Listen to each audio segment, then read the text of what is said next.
Welcome everybody to TDOR 2020, Transgender Day of Remembrance. We have a great hour planned for everybody. Next slide. This will be our keynote speaker and it's going to be amazing. Next slide. It's not enough to say their names. We continue as a nation to memorialize our murdered siblings. Why can't we start protecting and celebrating trans lives while they are still living? If I can ask all the participants today to speak slowly and clearly, as this will be closed captioned. If you need closed captioning, it's the More button down at the right of your screen. If you click on that, it'll enable closed captioning. If I can ask all other participants to mute their mics.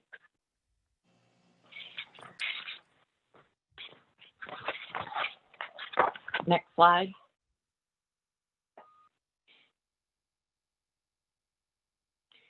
Us Helping Us is really proud to be part of this year. It is our goal to be a part of the trans community and listen to voices. Our mental health team, as well as myself, are now board certified in transgender care. We can write letters of recommendation for gender affirming care. We have a needle exchange, a lot of amazing casework and wraparound services. So thank you. And if you come into Us Helping Us, I have a wonderful additional t-shirt.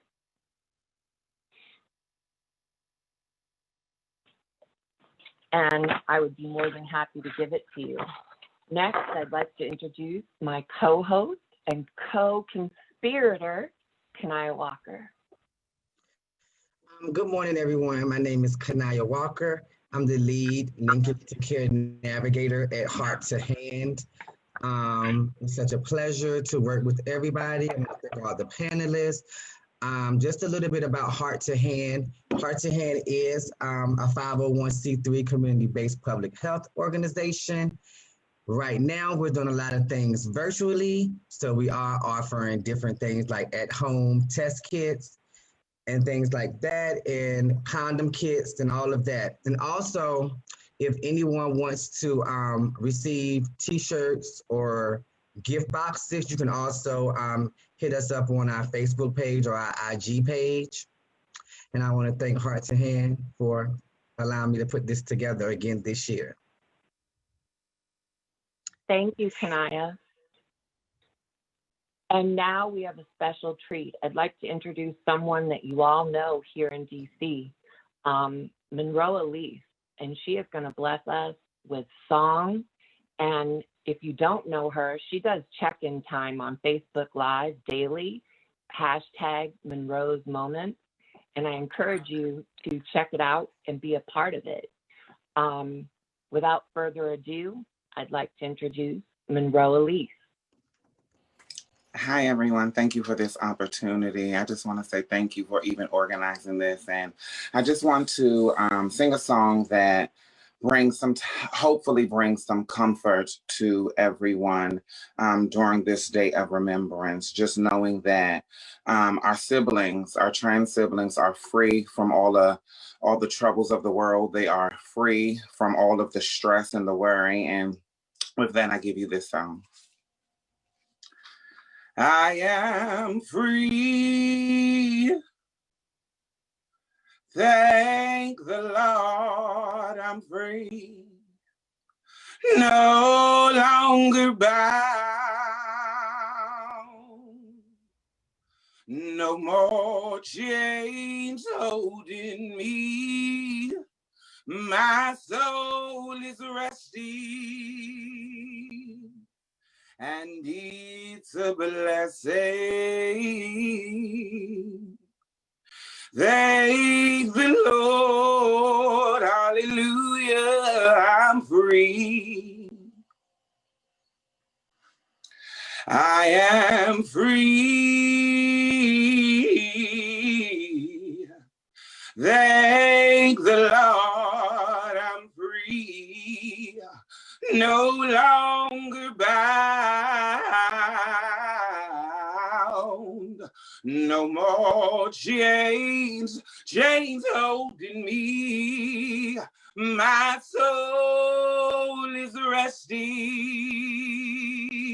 and it's a blessing.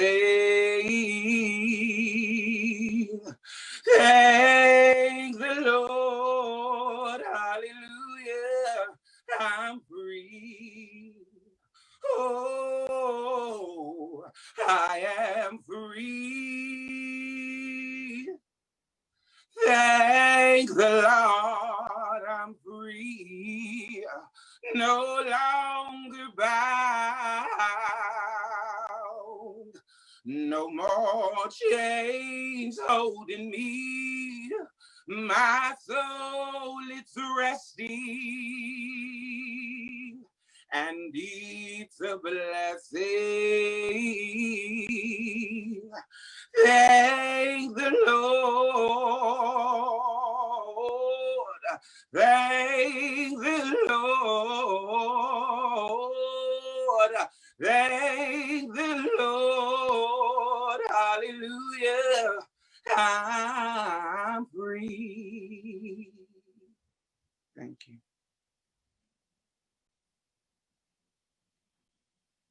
Thank you so much, Monroe. That was a blessing. That was a blessing for sure. Our first speaker doesn't need any introduction. She's an activist and community educator for over 20 years. She is the founder of Trans Pride in DC. You know her as creating May is All About Trans, which is amazing events throughout the month of May. And if there's an award in this city, she has more than rightly deserved and won it because she does so much for our community. Without further ado, I'd like to introduce Ms. Savannah Wanzer.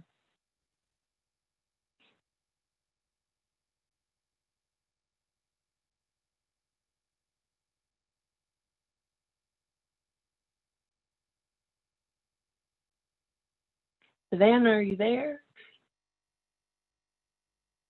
I'm sorry, I was study talking. I'm sorry. I just wanted to take a moment and focus on the numerous lives that has been lost throughout our years in our communities of transgender people, our siblings, our sisters, our brothers that has had the right to live their own lives. We not only should focus on mourning their lives, we shall also look forward and honoring their lives and making sure that other agencies use their time focusing on the transgender community 365. We want to be able to have organizations to make lead roles for transgender individuals. We want organizations to visualize people of trans experience in all their advertisements, at boardroom decisions. We are a people that has been forgotten and used as a profit, and we no longer want to emphasize that for just one day of recognition, which is Transgender Day of Remembrance. We have to realize that it's not political. It's the time for us to express how we have felt of our loved ones being passed. My tears continue to fall for people trying to judge individuals living their own truth. We have got to protest to make sure that we are protected and feel secure in our everyday lives, our everyday going to work, leaving our homes in the community. I want to thank you for us helping us Heart to Hands and Flux and anyone else that is involved with recognizing transgender individuals and those that lives has been taken. Thank you, Taylor. Thank you so much for Savannah for your inspiring words, and thank you for everything you do. A quick story, in 2017, Savannah walked up to me at a TDOR event, and she's like, I know who you are, and I need your phone number and your email address, and the rest is history. Now, I'm so honored to do the work that I do. We're going to proceed with some slides, so let's take a moment.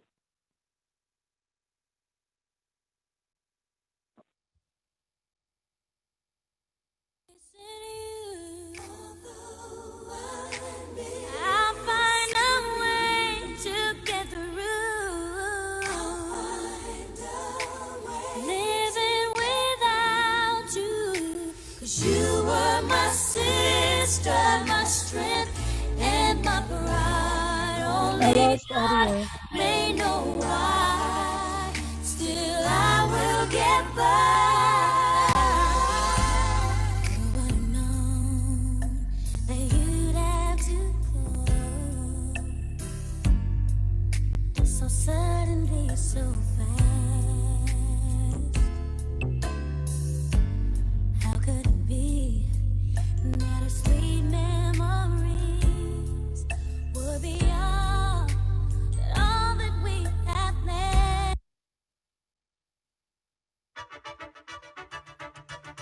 You're into something.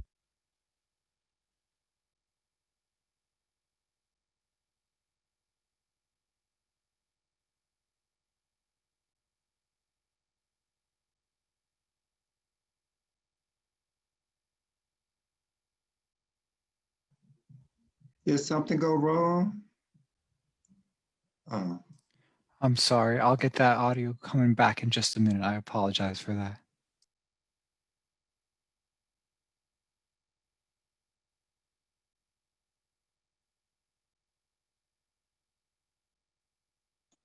I'm good. My apologies. Though I'm missing you, I'll find a way to get through. Living without you, 'cause you were my sister, my strength, and my pride. Only God may know why. Still, I will get by.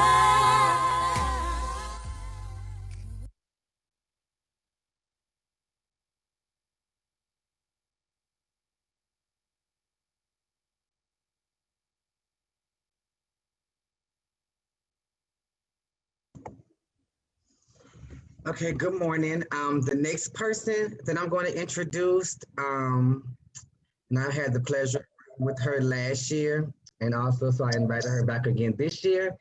Gabrielle Thomas, we call her Gibby. She's a 63-year-old transgender woman who has worked and been an advocate in the transgender community for years and years and years. She is currently the executive director of Shoulds Place, which is a nonprofit organization dedicated to improving the quality of life of transgender and gender non-conforming individuals in the DMV. And I present to you, Gibby. Good morning. My name is Gabrielle Thomas. First of all, I would like to say that I have a bone to pick. You call yourself an advocate. One day out of the year, we take time to honor transgender people. And you call me to do something else. I have put this out in public, and you know November the 20th is Transgender Day of Remembrance. I'm not being quiet anymore because it happens too often when we are forgotten. We're not going to stand to be forgotten anymore. We are human beings. We deserve your respect. We want your respect, and we demand your respect. Okay, so now that that's over, I just want to say good morning to everybody. Kanaya, years and years and years, really. Anyway, so she wants me to talk about things about the past, okay? So I came to DC in 1979. 1979 was just about the beginning of the HIV/AIDS epidemic in America. I saw a lot of trans women who passed away from this terrible disease. Um, if you know anything about it, the administration at the time is doing exactly what they're doing now, nothing. They allowed people to die because they thought that the disease was a gay disease and that people who were different deserved to get this disease and die. Then when straight people started to get this disease, then things were done about the disease. In the meantime, we had a lot of trans people dying from the disease because at that time, we didn't have a lot of health care. If you weren't paying for health care for yourself until you got sick, the government wasn't really paying for health care on a day-to-day basis. That didn't happen until Obamacare. So we were just left to fend on our own. And that's what we did, okay? I'm a product of that time. Let me think. I'm a product of that time. And I just want to acknowledge the amount of transgender people who succumbed to this disease at that time in our in our lives, because I think it's the Transgender Day of Remembrance, and we talk about people who were maybe killed in horrible ways. Well, these ladies were killed in a horrible way too.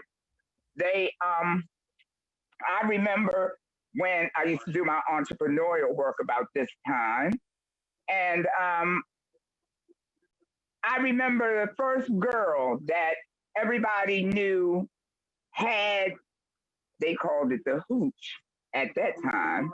So the girl was sick, and some of the girls knew it, so they would say, you don't want to go behind her with anybody that she might be with. So it was devastating. It was devastating to our community. Okay. I don't know what else I'm going to say. Anyway, I just want people to live your life. I've lived mine. I'm going to continue to live mine. I'm not going to let anybody stand in my way anymore. The kindness, the kindness has taken myself as being weak. Okay? So sometimes you have to show people that you are strong and willing to stand on your own, and you're not going to take it anymore. And these are things that we need to do as trans people. We've seen a lot of trans people elected to offices all across the country. We need more. We need to be more visible. We need not to be the oddity. We need to be the norm. And when we get to being the norm, then people are going to respect us more. People are going to employ us more. People are going to and maybe the deaths will go down. Maybe that's what we need in order for these people to stop killing us, is for us to be the norm, for us to be seen and not only be seen in their light. Okay. Is my time up? Thank you, Gibby. Thank you. Thank you so much, Nakaya. Thank you so much, Kanaya. You're welcome. Okay. And Deborah, thank you too. So suddenly, so fast. How could it be that our sweet memories would be all that we have made? Now that you're gone, every day I go on, but life's just not the same. I'm so empty inside, and my tears I can't hide. But I'll try to face the pain. Though I'm missing you, I'll find a way to get In the meantime, Chantal, thank you. living without you. You were my sister, my strength, and my ground. Only God may know why. Still, I will get by.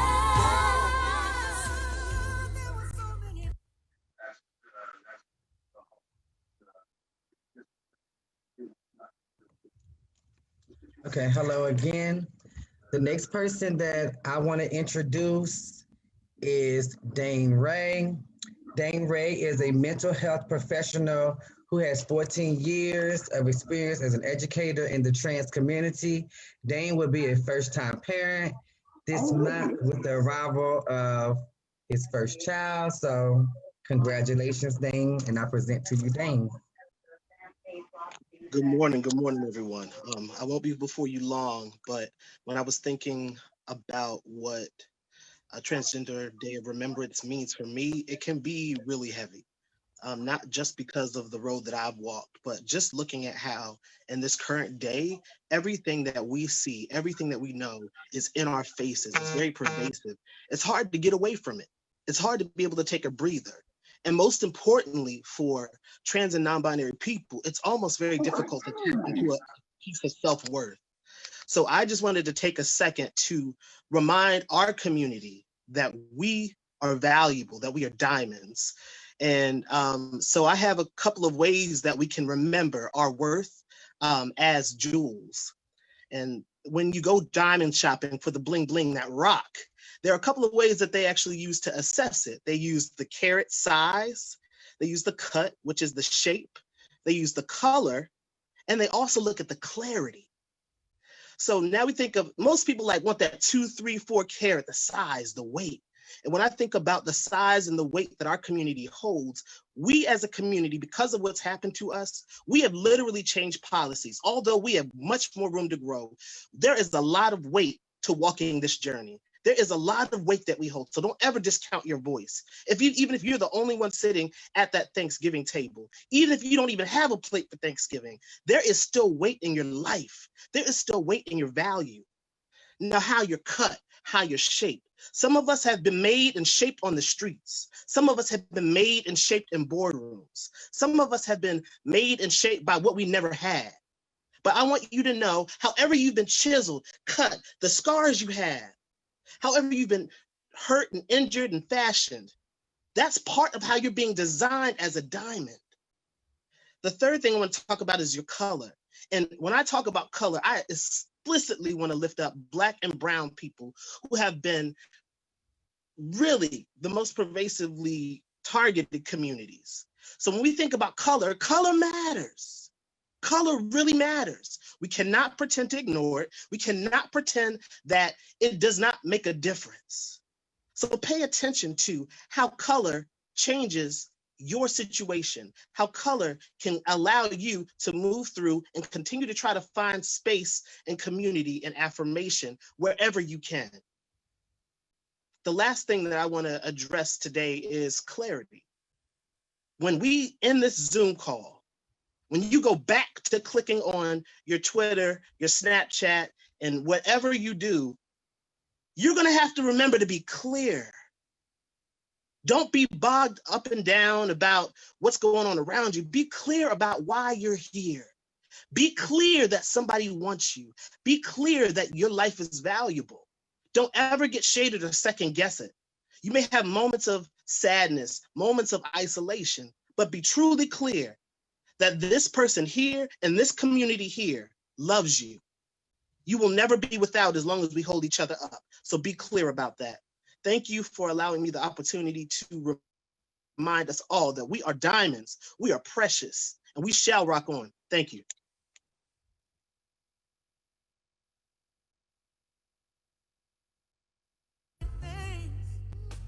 That we could have said, if time was on our side. Ooh, yeah. Now that you're gone, I can still feel you near. So I'll smile with every tear I cry. Though I'm missing you, I'll find a way to go through. Living without you, 'cause you were my sister, my strength and my pride. Only God may know why. Still love will get by. We were the closest to friends, but I wait for the day when I'll see you again. See you again.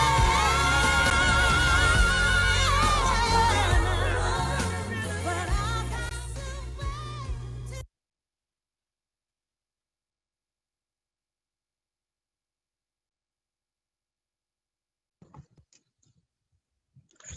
Okay, I'm back.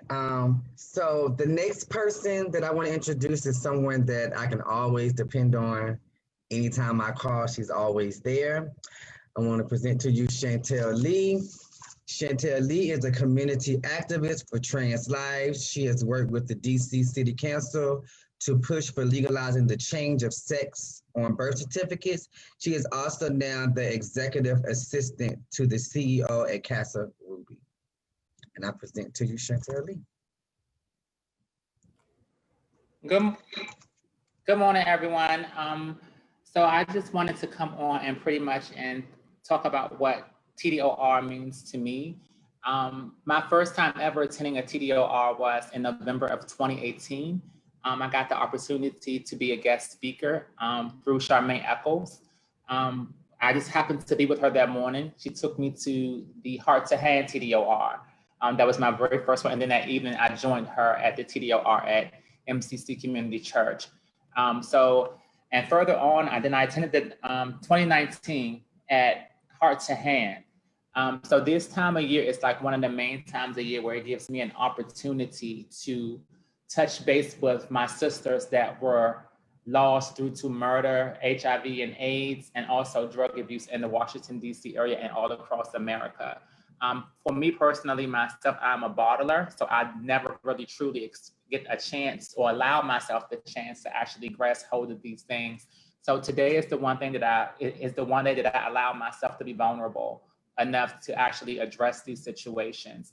And I also wanted to talk about community because I do think that that's very important that as a community that we need to start standing together because that old saying, united we stand, divided we fall is very true. And I think that as a community, if we don't live by that, that we will be the reasonings that our community starts to crumble. I noticed that in our community that there are quite a few things that go on that tend to be the ticking time bomb in our situations. And I just want us as women as men, as gender non-conforming, to just come together in harmony to become stronger so that we can fight the battle that is truly against us, which is other people on the outskirts of our community. And also I wanted to invite you guys this evening, if you guys have time this evening, to come join Ruby Corrado, Casa Ruby staff, and our youth in DuPont Circle. We'll be holding a candlelight visual there as well too in support of TDOR. So again, thank you, Kanan, for the opportunity, and as well as Taylor as well. And I hope that you guys enjoy the rest of what we have in store for you.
Though I'm missing you,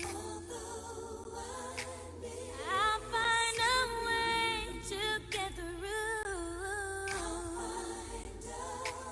Living without you, 'cause you were my sister, my strength, and my pride. Only God may know why. Still I will get by.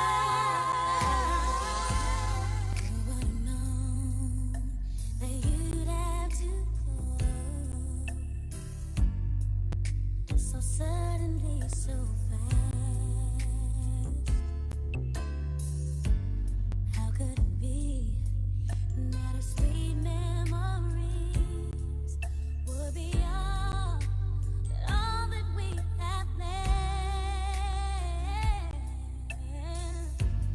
Now that you're gone, every day I go on.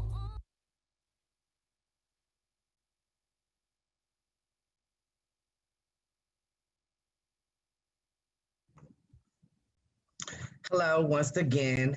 The next person that I want to introduce is a longtime friend. She's also my gay mother. She is the organizer of the Maryland Trans Resilience Conference.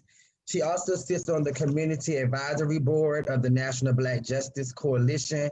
She was appointed a member of Spelman College's Monumental Transgender Policy Implementation Committee by their president, Dr. Mary Schmidt Campbell, and has been featured in numerous media outlets, including multiple appearances on TV1's Roland Martin Show. And also she does a lot of work around in the community. I'm sure most people probably have seen her. So with further ado, I want to introduce London Darushalu. Hello. Wait. Oh, there we go. Hello. Okay, I was wondering, I'm like, what's going on? Okay, how are you guys doing today?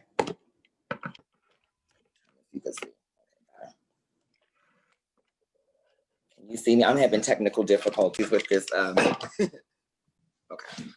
Yeah, that's fine. Okay, so first let me start off and say that grief looks different for cultures, for various cultures, religions, and importantly for individuals. So let me start off and say with a disclaimer that it is okay to mourn how you choose. And if there, this discussion in any way is triggering, self-care is paramount to me. And you can silence me, which is, the new advantage of our virtual convenings. And I will not be offended but enamored that you were able to actually recognize and decisively acknowledge what causes your hurt, as many others are not entitled to such a privilege, and determine and to delete the stimulator of this trauma. So let me first off and bring everyone in the room and let everyone just take a deep sigh in together. Let's all, breathing is that one thing we can all do together. Something that bonds us is that intersectionality. So I'll ask everyone to just take a deep breath right now and just woosah. I know it's been triggering to sit and look at some of the images that we've seen today, but we want to, leave today with some actions that could change us. So we won't see so many people that we know and love on those screens. Trans Day of Remembrance, it is an international memorialization of those community members that we have lost due to the violence of murder and suicide. However, we opt to create a week honoring the resilience of our trans and non-binary communities, intentionally centering the memory of those we have lost by saying their names. It is our committed Memorial Day. It is our Dia de los Muertos. And for me, it is a grim and personal reminder of these shortcomings that our system lacks in linkages to proper resources. Today is bittersweet for me. I don't want to, being introduced by one daughter and honoring the other who was murdered. Last year, on December the 19th, 2019, before walking across the stage to receive my degree from Hofstra University School of Law, I received a call that shattered my heart. I planned to stop by my daughter's house to let her see me in my cap and gown so we could smile, because one of our last messages was that she was so proud of me. My daughter, Yahira Nesby, was murdered in what should have been the safety of her home. I was rushing to see her body, and my sister said, "No, you must go and you must walk across that stage." And at that point, I realized that my calling in the movement was to concentrate on health equity and the social determinants of health. A name is yet a mere designation, a way to identify, yet it is such a barrier in the fight against discrimination. A name, how hard is it to respect a name? I am Michelle. No, you're Michael. No, you are wrong. Who gives these adult bullies the power to define our existence? These previous administrations attempt to define gender narrowly as a biological immutable condition determined by genitalia at birth. The New York Times considered this the most dramatic move yet in government-wide effort to roll back recognition and protections under the civil rights law federally. But Ms. Thing, you gagged when your own conservative judges determined that on June 15th, with a 6-3 decision, that discrimination based on gender identity and sexual orientation is illegal under Title VII of the 1964 Civil Rights Act. So Amy Stevens, we say your name. The court held and delivered by his nominee, Gorsuch, to fire one being gay or trans defines federal law. Even with this triumph, that persons who we refuse to say their name tried to roll back healthcare protections. It can not only be during this week that we honor their lives, but through our actions and becoming the conduit for change. Change doesn't always require one to have the boots on the ground, but from the command center, the planning rooms of policy. It also means more than a rush to the national polls, but also the local ones. There's a quote I read, and it says, "Good things come to those who believe, and better things come to those who wait. But the best things come to those who do not give up." Like the individuals who hosted us today, they didn't give up. So let me give a shout out today to my amazing daughter, who I'm so proud of, Kanaya Walker, and my friend Taylor Leanne Chandler, who, despite a pandemic, did not allow this pandemic to stop them. They were creative. They even sat around and, decided to make us to be able to have DoorDash come. I mean, we have to give them a shout out and a round of applause. I mean, that's just amazing how they were able to do that. We must stop these policymakers from politicizing our identity and sexuality. When it's an issue of our life and death, we must humanize it. This is why there's a great need for community to get involved in the policymaking process, not only through the legislative process, but the judicial and executive branches. Also, in the remark period, we need to rally the troops consisting of allies and members to run for office and become the judges who decide the fate of so many who have been marginalized. We say their names in desperation that they will not be forgotten. Even the practice of saying the names of the dead for our community is much like an erection of a great symbolic mausoleum, an obelisk pointing towards the heavens like thumbs up. We got this. It can be quite considered chauvinistic if we don't fully celebrate and respect the diversity of indigenous cultures, where the utterance of the names of the dead, especially in the presence of relatives, is often considered insulting. And some cultures require the prefix "who used to be called" prior to these utterances.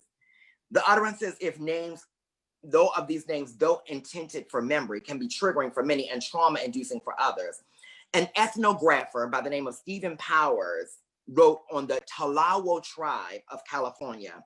The Talawo share in the superstitious reverence for the memory of the dead, which is common in the Northern California tribes. And when asked the chief Talahuhali to tell me the Indian word for father or mother and certain others similar, he shook his head and mournfully said, all dead, no good.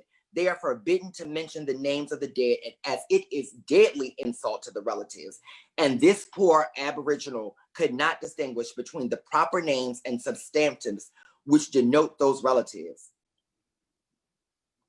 In solidarity with these indigenous tribes and cultural beliefs on utterances of the dead, I refuse to say the name of that deadened administration. We have claimed victory on November the 4th. We will not say the names of that now deceased agenda by that outgoing administration. I refuse to acknowledge the name of that man on his harsh rhetoric, but I challenge the incoming Biden administration to immediately reverse and sweep the largest number of executive orders to further marginalize oppressed populations. I challenge the administration and hold them accountable in exchange for our millions of votes.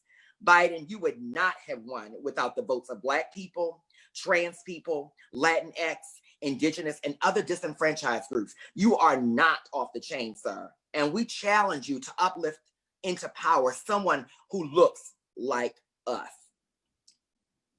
Etymology, the study in the origin of words and the way in which the meanings have changed throughout history. Let's look at the words trans and non-binary.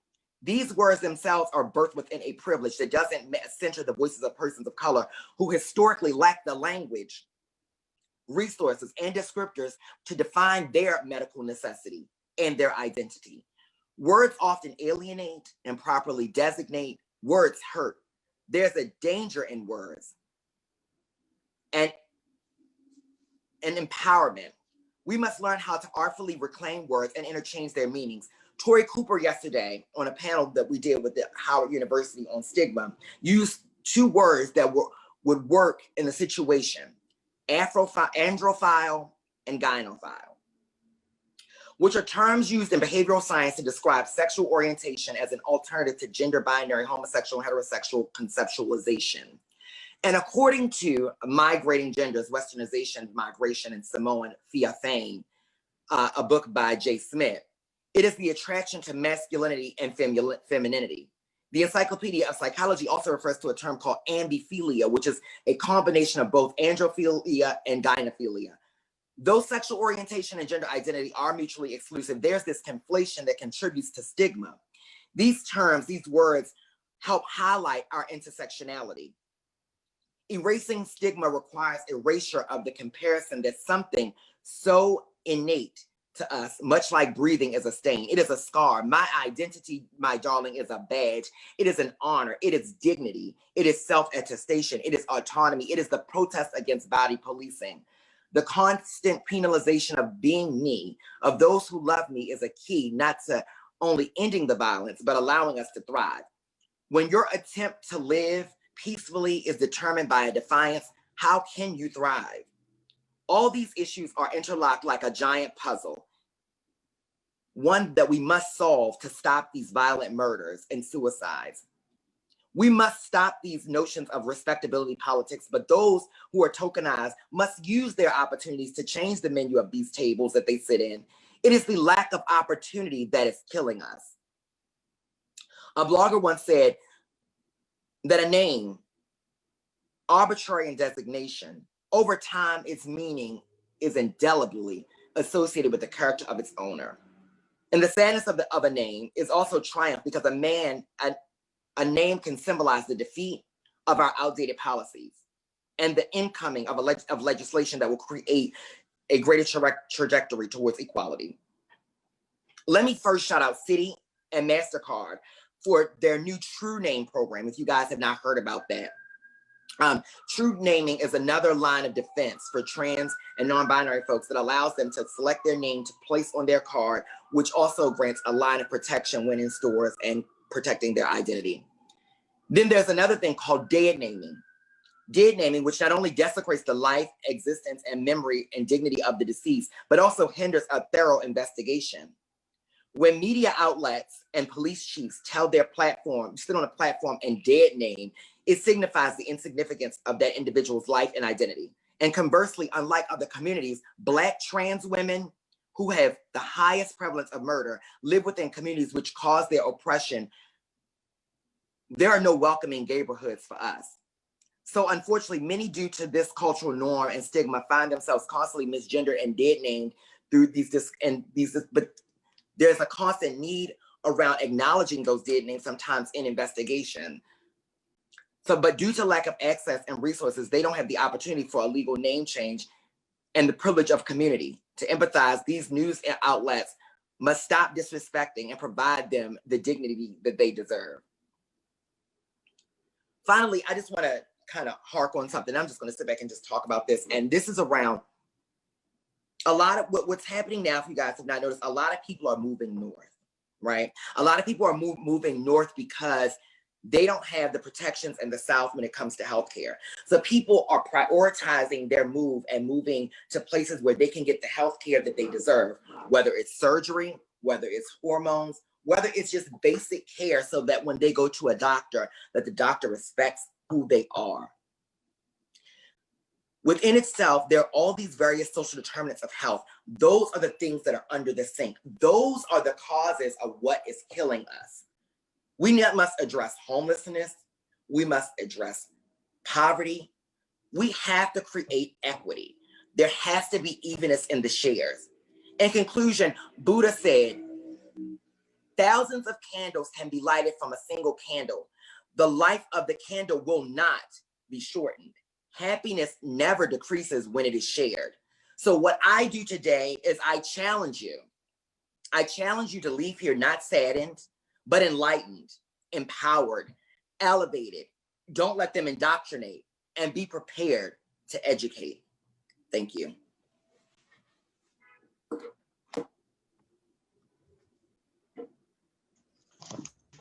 Thank you, London. So the last panelist that we have, we're gonna have a spoken word, and this is by Tara Moore, but we call her Tempest, and this is someone I can always depend on as well. Tempest is a licensed massage therapist and is a 15-year-long advocate of her communities and self-expression, using poetry and music as platforms to motivate and spark the change that she wishes to see.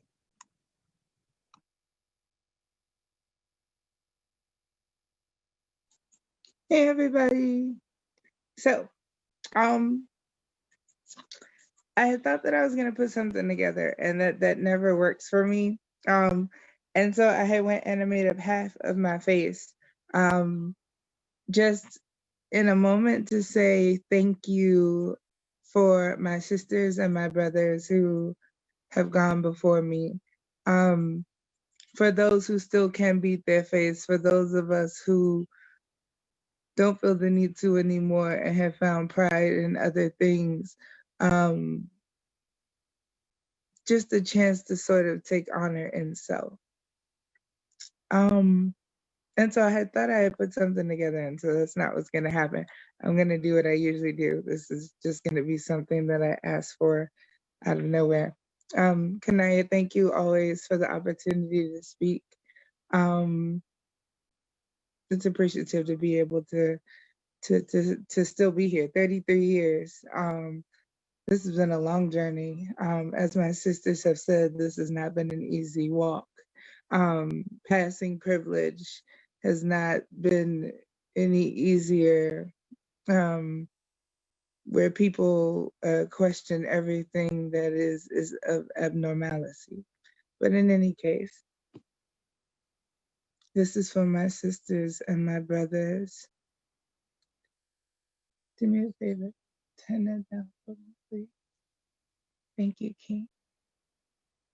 I have company over, so they're having a chance to witness this day. So yes, I ask for the tongue of my ancestors. I ask for those who came before me to speak on this day.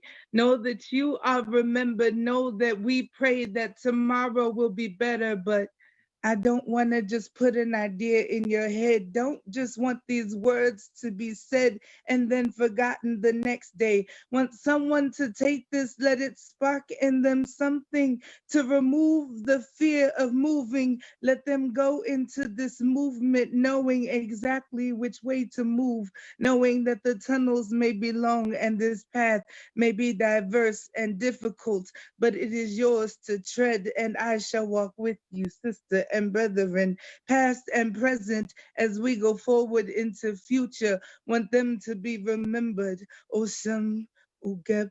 Want them to remember. Want them to know that we.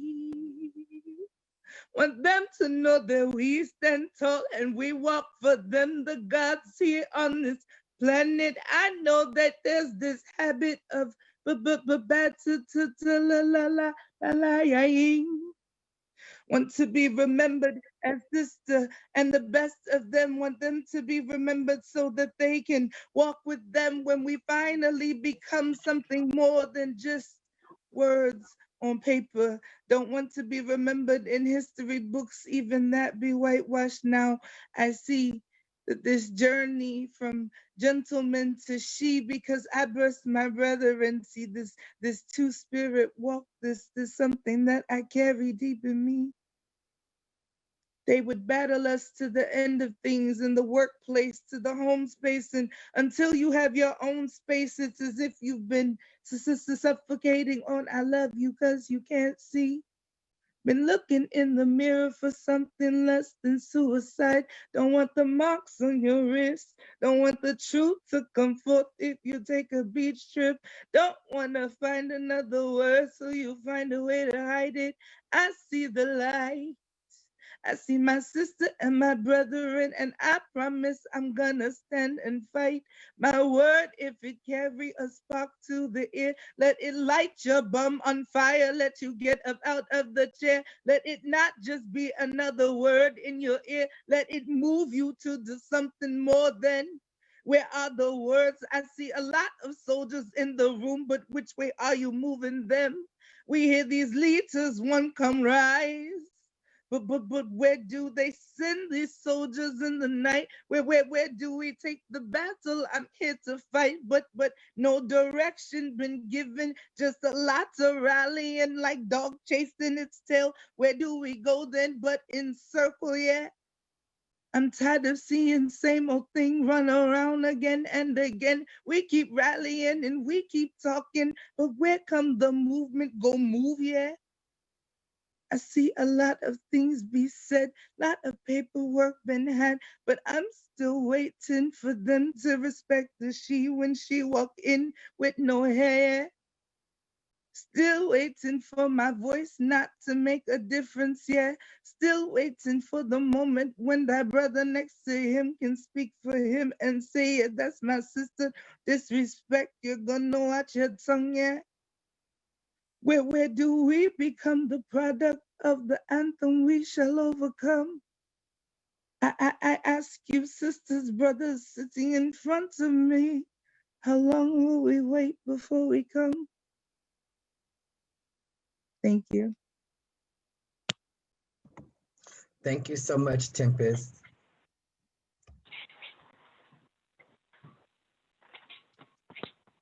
So thank you, everybody, for being a part of this. Thank you for Kanaya for doing this with me, letting me be in your space. It's so sad to me that we couldn't do this in person this year because of the pandemic. Thank you, Tempest. I can't even begin to say what that meant to me. Thank you. Thank you so much. Thank you to all our speakers today. And I encourage everybody to do whatever they can, even if it's something little, to be an ally, to be a voice. It's not enough to be not racist. You need to be anti-racist. You need to stand up for our community, trans, gender non-conforming, non-binary. I want to thank our sponsors, because without them, this couldn't have been made possible. The first 100 registrants will be getting a gift box in the mail if you haven't already received it. It's got a lot of beautiful goodies in it. One of my favorite things is I don't know if you can see it, but it's a candle commemorating this. And I want to thank Flux, which is a division of AIDS Healthcare Foundation. They aim to raise the profile of trans and gender non-conforming community by leveraging social events, creating safe spaces, and innovative advocacy. I want to thank the New Synagogue Project, who without them, this presentation wouldn't be possible. Thank you, Jonathan, Caleb, and Talia for putting this all together. Thank you for the closed captioning, making this be smooth. Thank you for being technically a genius. I'm grateful to Heart to Hand for everything you do. I'm grateful to Us Helping Us and Dr. Hickson for allowing me to do this for the community. And do you have anything to say, Kanaya? I don't want to take all the time. I just really want to thank all the sponsors, especially the New Synagogue Project. I want to thank Jonathan, because we definitely wouldn't have been able to put this together without Jonathan. Like Jonathan was wonderful and very patient. Also, I want to thank you, because I know last year that you attended the event that I put together, but this year during the pandemic, I was kind of stuck. I didn't know which way I was going to go with it. I knew I had to do something virtual, but when you hit me up and asked me, did I want a partner? I was like, yes. Even though we didn't have a lot of time, I think that we put this together very well. I also want to thank Heart to Hand. Like, I want to thank Heart to Hand so much, because they have so much trust in me. Like, they trusted me last year to do the event, and they trusted me this year to do the event, and they never micromanaged me. Like, everything that I did, I was able to do without anyone questioning it at all. They provided me with the funds and everything without a question at all. So I always want to thank Heart to Hand for that. And thank you. Like I said, thank you. And thank all the panelists. I think everyone did well. Shout out to London for being the keynote speaker. And that's all I have to say. I would like to remind everybody that there are many other events wherever you are today that are happening. Here in the DMV, there is going to be a vigil at DuPont Circle Fountain put on by Casa Ruby. And then normally the event that happens at Metropolitan Community Church will be virtual, hosted by the DC Center, put on and put together by the amazing Erlene Budd and Charmaine Eccles. So I encourage you all to be connected and love one another. It doesn't take anything to be kind. And thank you for allowing us to be part of your day. Thank you, everybody, and goodbye. Thank you, everyone, for tuning in.